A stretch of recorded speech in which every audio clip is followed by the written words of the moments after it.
Hello, welcome. A quick one on this. I think this will be within 1 minute for you. Episode 3 of trigonometry. If tan x equals 8 on 15 and the value of x is an acute angle less than 90, we have to find the value of what? Cos x. Just what the fraction of cos x. Most of the time we try to find the x by finding the tan inverse of this and place the value here. Your answer might not be in terms of fraction. So we need the answer in terms of fraction. So I need to find the definition of the tan.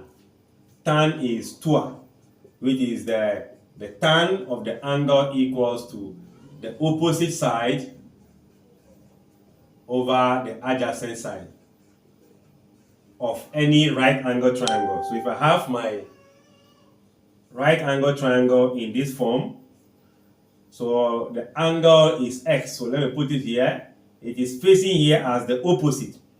So if this is the opposite, that will be 8. Whatever, let's say meters. Then the adjacent is the one perpendicular to the opposite. So that will be 15 meters. We need to find this area.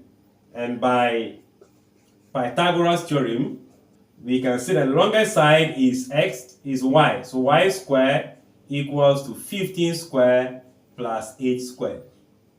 So y squared will be, I think, 225, right? And 64.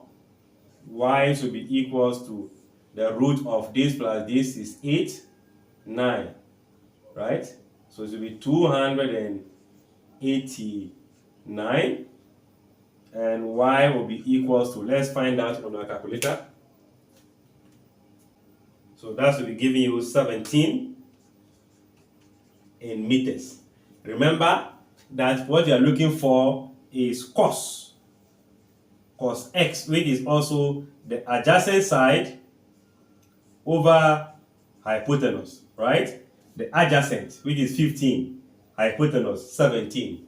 So therefore, our cos x is the adjacent, which is 15 meters divided by 17 meters, where the meters will cancel, giving you only 15 over what? 17. That is all that we are looking for, not the value as in the angle, position, or anything. This is all that you're looking for. These kind of questions normally come in section A. Just learn the tricks and you'll be good. Thanks for watching. Like, share, comment, and subscribe.